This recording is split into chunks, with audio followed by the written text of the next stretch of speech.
नमस्कार दोस्तों, मेरा नाम महेंद्र है और आज जो हाथ में बुक है थिंक एंड ग्रो रिच की बुक है। इसमें 14वां चैप्टर है छठी इंद्रिय, बुद्धिमानी के दरवाजा, बुद्धिमानी के मंदिर का दरवाजा। दोस्तों छठी इंद्रिय जो है, मैं इस चैप्टर को जो है आपको एक अध्यात्म से जोड़ करके बताता हूँ। जैसे कि गौतम बुद्ध जी थे, ठीक है? बुद्ध जी जब अपने घर में थे, सांसारिक जीवन में थे, ठीक है? तो कोई व्यक्ति जब मतलब वो गए थे अपने साथ में, कोई व्यक्ति मर गया था, तो उनसे उनके जीवन में क्वेश्चन हुआ। कोई बुड्ढा मिला, उससे उनके जीवन में जो है क्वेश्चन हुआ, ठीक है? और जब वो उनके घर में कोई गाना बजता, तो वहाँ से उनके मन में सवाल उठते। ये क्या है? ये सब उनका जो अवचेतन मन है, ठीक है? वो सवाल-जवाब उनसे करने लगा था उस टाइम। तो दोस्तों छठी इंद्री अगर मैं अपना पर्सनल व्यू दूँ, क्योंकि मैंने इस किताब को जो है कई बार स्टडी किया है, पढ़ा है। अब छठी इंद्री हमें ऐसे समझ में नहीं आएगी। छठी इंद्री क्या है, अब शब्दों से समझ लोगे, शब्दों से मैं भी समझ जाऊँगा, आपको भी समझा दूँगा, सब कुछ समझ जाएँगे क्या यार, ये बुक है ऐसे बोल रही है, इस तरीके से ऐसा काम होगा, नहीं। जो आप काम कर रहे हो जो आप काम कर रहे हो और जितने चैप्टर इसमें दिए गए हैं, अगर आपने मिनिमम 10 साल विथ कॉन्फिडेंस, विथ कंसिस्टेंसी के साथ में 10 साल तक अगर आप उस काम को लगातार करते जाओगे, तब जाकर के जो छठी इंद्री है, ये आपके ऊपर धीरे-धीरे कार्य करना स्टार्ट कर देगी। ठीक है, 10 साल की मैं बात कर रहा हूँ। धीरे-धीरे स्टार्ट करना मतलब काम करना स्टार्ट कर देगी। छठी इंद्रिय दोस्तों जब काम करती है, तो इसमें क्या होता है कि आपका जो अवचेतन मन है, ये हर जगह से ज्ञान लेना स्टार्ट कर देता है। ठीक है? हर जगह से ज्ञान लेना, जैसे ये व्हाइट बोर्ड है, ठीक है? ये बुक है, बुक से तो हर कोई ज्ञान ले लेगा। पंछियाँ जो हैं बोल रही हैं या हवा चल रही है, ठीक है? इन हर जगह से मतलब आपको नॉलेज होना स्टार्ट हो जाएगा।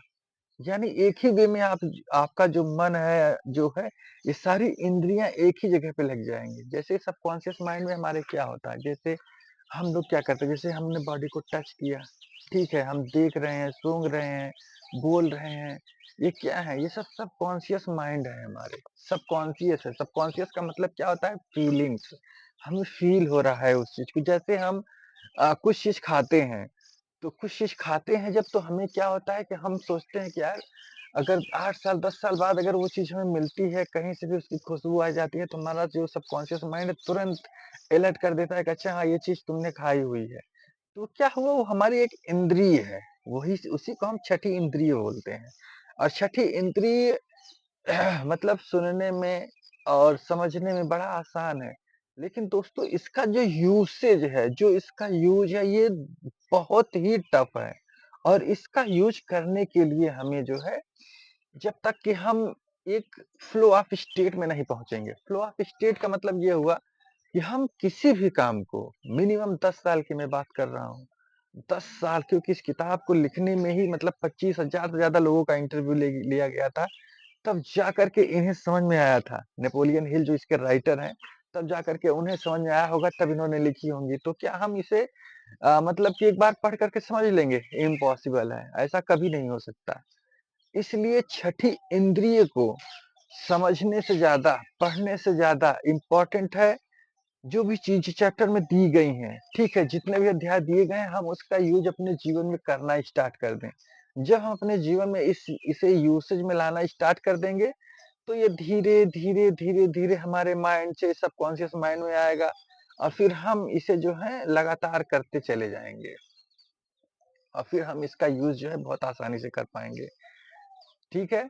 तो छठी इंद्रिय का बिल्कुल शॉर्टकट में अगर मैं बताऊँ, तो क्या है कि हमें जो है हमारे सबकॉन्शियस माइंड को क्या संदेश जा रहा है और हम उस संदेश से क्या सीख रहे हैं, ये सबसे ज़्यादा इम्पोर्टेंट है। फिर से मैं रिपीट करता हूँ, हमारे सबकॉन्शियस माइंड में क्या जा रहा है, ठीक है? हमारे subconscious mind in the sense जो हमारी बुद्धि है, हम जो रोज़ क्या ले रहे हैं, ठीक है? वो क्या जा रहा है और हम उसका आउटपुट क्या दे रहे हैं, यानी उससे रिज़ल्ट क्या बाहर आ रहा है। ये है छठी इंद्रिय और छठी इंद्रिय का को हम तब समझ पाएँगे जब हम किसी भी काम को 10 साल करेंगे। ठीक है, 10 साल और विद कंसिस्टेंसी के साथ में। ऐसा नहीं है कि हमने सन 2025 में किया, फिर सन 2035 में सब मतलब कि सीधा सीखेंगे, बीच का सब कुछ छोड़ना। सन 2000 से लेकर के आज से लेकर के डेली बेसिस पे हमें उस काम को करना होगा। तब जाकर के चीज़ें धीरे-धीरे, धीरे-धीरे हमारे समझ में आना स्टार्ट हो जाएँगी। ठीक है दोस्तों, तो कुछ भी हो आप लोग कमेंट करो, ठीक है? ताकि मेरा उत्साह बढ़े और मैं और चीज़ों को जो है बनाने की कोशिश करूँ। तो मिलते हैं नेक्स्ट वीडियो में। धन्यवाद।